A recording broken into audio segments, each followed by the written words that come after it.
Yeah, as you were talking, I started thinking about like, um, I really want to press this on the listeners so that we can really accept this as the more appropriate expectation with the things I'm teaching. All right, let's make the argument for the sake of the conversation. Let's say that Bitcoin, and I am not going to say that it subscribes to what I'm teaching. I don't know if it has the same level of degree of precision like you see me execute with the markets I do. But let's just say for the sake of discussion that Bitcoin follows it the same way. And before we traded it above 20,000 and it continued through it, you were expecting a market maker buy model to complete and a smart money reversal to form. You would have been smoked. Like you would have been completely obliterated. And you you got to understand that where we're at right now, any string of events that would take place could easily propel this thing into a parabolic run to all-time highs, and vice versa.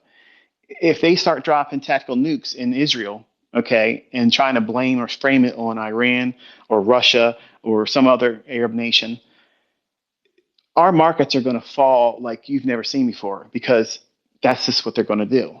And all the ICT wonder stuff isn't going to work. It's not going to matter. Quadrants ain't going to exist. It's just going to go, there it is, it's gone, vaporized.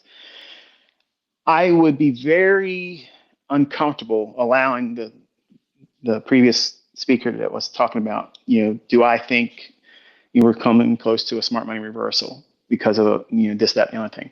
I am very, very cautious to even imply that that's something I would warm up to in any measure. I don't think you should think about it that way. And I'll say it this way: look how meteoric of a rise Bitcoin had. Look at the meteoric rise that gold is under right now. Look at what coffee did. Look at cocoa did. These are markets where if you're trying to use this market maker buy model to project and predict, if you will, the smart money reversal because it's done 2 drives, 3 drives, whatever drives, whatever it is that you're anticipating, you got to be real careful not to expect too much from the things I'm sharing, because what it sounded like to me, and I might be wrong, but it was my interpretation of what was being presented as an opinion or a statement. It sounds as if that you're expecting that this concept in some way or capacity is going to be able to predict the top of the marketplace. And I've already stated that I don't know how to do that when we're in all-time highs. Like I don't know how to do that. I don't believe anybody does. And if I did, I sure as hell wouldn't be teaching it. I would never teach it. And if I was teaching it and it was effective all the time, they would be want to come into my house and say, like, we want to see what you're doing, okay? Because that's just too much.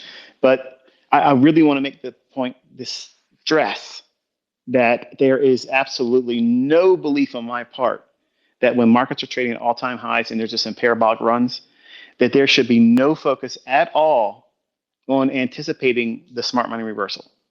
Smart money doesn't even know when it's going to reverse. They don't.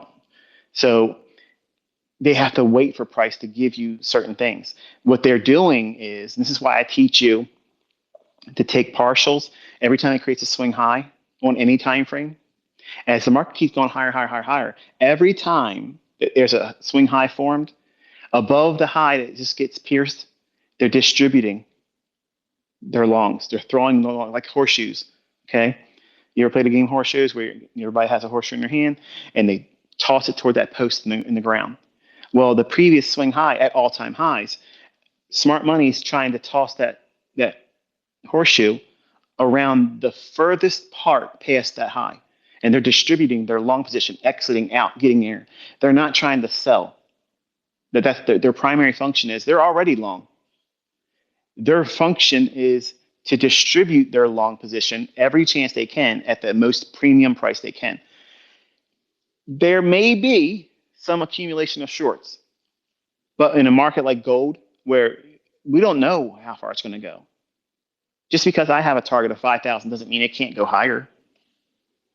Just because I said something doesn't make it 100% valid and true, and then nothing else can happen.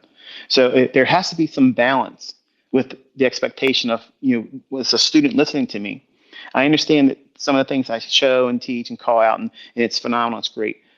But I'm still a man, I'm fallible, I can mess up. And I don't want you to lose sight of that, because these tools, when I was younger, made me feel like I was Superman and I hadn't mastered myself yet. So having unrealistic expectations of being able to determine where the smart man reversal is when we're at all-time highs is outside my pay grade. I don't know how to do that. So hopefully I made that very clear.